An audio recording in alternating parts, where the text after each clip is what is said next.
ดีจ้ามื้อนี้บุษบาสิพามาเบิ่งวิถีชีวิตของบุษบาเนาะจ้าบุษบาเปิดร้านรับซื้อยางจ้าของพ่อแม่พี่น้องของชาวสวนยางเนาะจ้ะเนาะมื้อนี้กับลูกค้าเพิ่นก็มาแต่เช้าจ้ะทยอยมาเรื่อยๆราคายางก็เป็นมื้อต่อมื้อเนาะจ้ะเนาะออกจากหน้าร้านแล้วก็ออกไปรับซื้อยางจากกลุ่มมาจ้ามาแบบไปเบิ่งกันเนาะจ้ะเนาะฝากกดไลค์กดแชร์กดติดตามให้บุษบาในเด้อจ้าขอบคุณหลายๆจ้า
หวานเอ้ยมีแต่ยาวมีแต่ยากมาจะมา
ย่างเสมอในใจ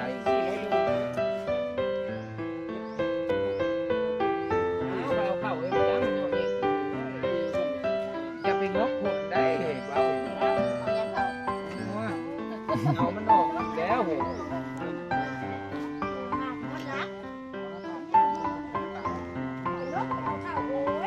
เอาออกไว้เลยแม่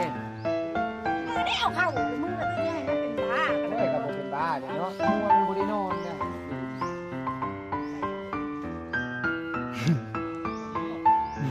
เอาบริโนอนแล้วมันขี่เนาะให้ฮะก็ดีมีนา อีเมษา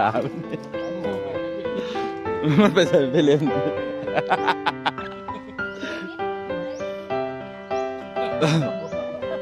ตายที่รีสอร์ทเขาบอก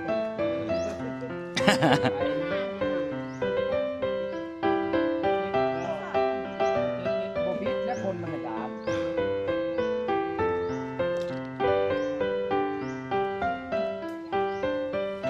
โอ้ยเบิ่งเลยก่อนนอกเขาลูกลิฟต์นะนอนเรียงกันนะสภาพอยู่อาสาทหอบางคนก็ไม่ได้มีผ้าพอผืนมีแต่ทุกอย่างในห่อกระโตกอีกกระโดด บางเทื่อถุงดำนะไอ้โห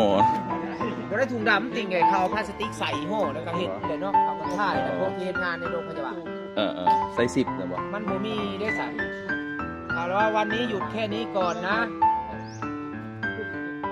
พรุ่งนี้หาเก็บใหม่เออ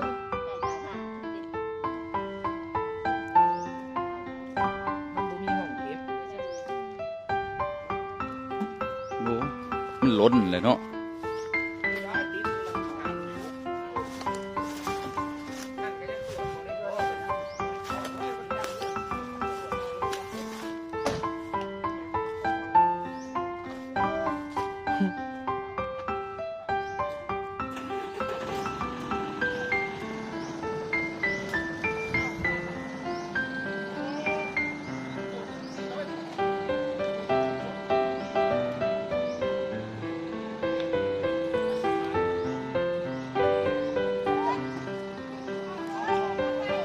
นิดแล้วนะถึงแล้วนะ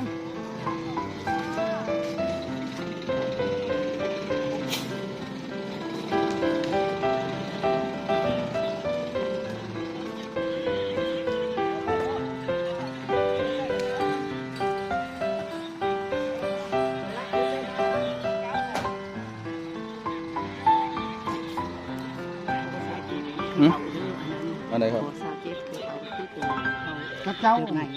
อ๋อ มันขึ้นได้แล้ว มันกินได้ซอสเจ็ดบ่นะอ๋อ ตัวนั้นตัว อืม ตรงนี้สาวลูก อืม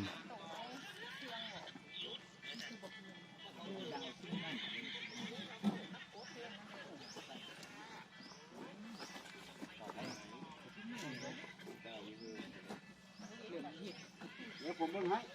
ใส่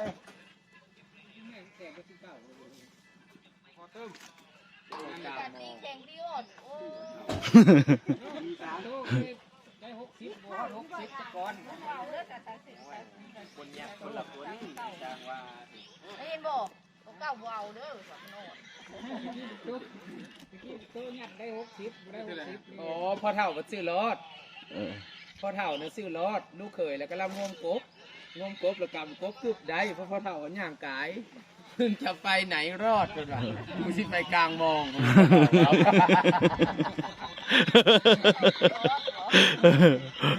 กูระวังกับกบกันแล้วลูกเขยกูบ่ว่าพ่อเฒ่า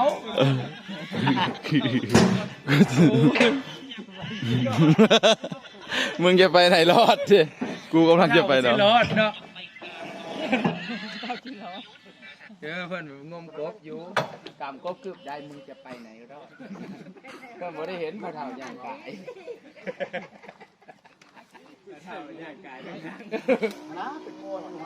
โอ้พ่อเฒ่าก็ตื่นยุบแล้วเนาะจะไปกลางมองทางจังหึก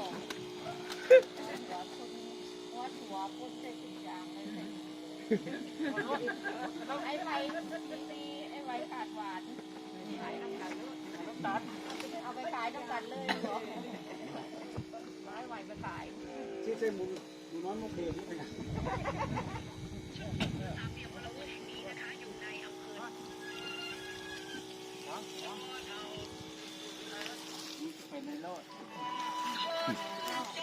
ฝากกดไลค์ กดแชร์ กดติดตาม ช่องบุษบาชาแนลในเด้อจ้า ขอบคุณหลาย ๆ ค่ะ